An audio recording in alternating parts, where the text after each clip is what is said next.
Hello again, Glenn with Wogscapes. So my next project is going to be a forest-themed table, right? Kind of along the lines of Rocky Mountains kind of forest, and I happen to be in the... Wait, go higher, you can see me. Hi! I happen to be in the Rocky Mountains right now. I'm near Lake Louise on a camping trip. The first part of this project is going to be do more better trees. I still need a little more experimentation with the trees. I'm very happy with the way my pine trees have been coming out. So I want to start by talking about that, how I'm doing that. One thing I'm focusing on is with the trees is, of course, realism, but also playability.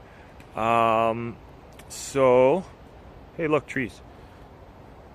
This guy, right there, right? It looks great, but it's really difficult to get your figures. If you have a whole bunch of those things smashed together, you can't get your figures in and out of those tile pieces. But, right, I don't even know what that is, a jack pine or a lodgepole or something. We get these guys here, which if you're deep in the mountains, you get these big tall suckers here. And look at that, the whole base is bare. And it's with just the needles up at the top. So when you're looking down on top, you do get a full forest kind of feel like that. But then again, at the bottom, it's wide open, and it's very easy to walk your figures through these trees and between these trees. So that's the style I prefer. So let's go over some examples here.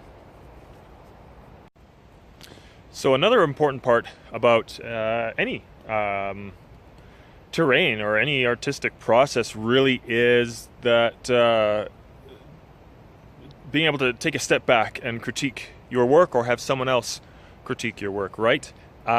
So start with your research, right? Trees, there. Then you go on the YouTube, you figure out how you make these trees, and you start experimenting and you work on these things, and then you got to take a step back and leave it for a day if possible and come back and look at that, look at your research again. Does this thing look like a tree? Does it look like my research? What's the difference, right?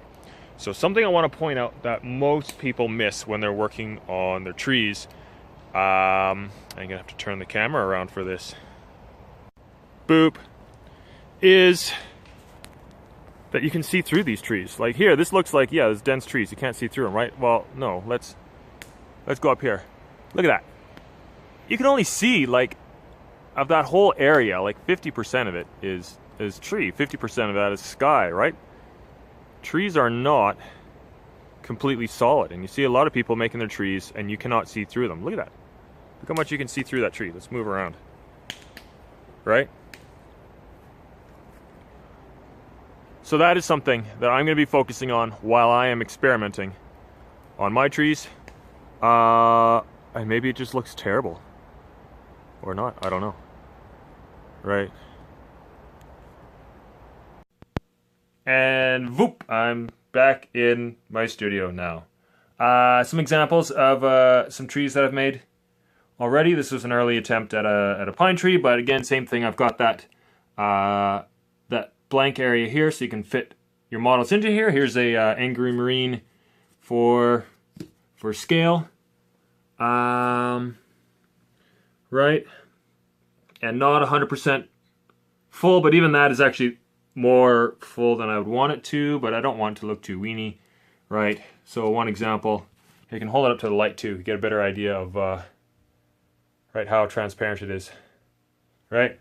Okay, another example, deciduous tree over here, and again, lots of areas here where you can see through it. I'm pretty happy with that experiment, but I need more practice. There's for scale again, right? There we go. See, lots of areas you can see through. Look at that. That's great.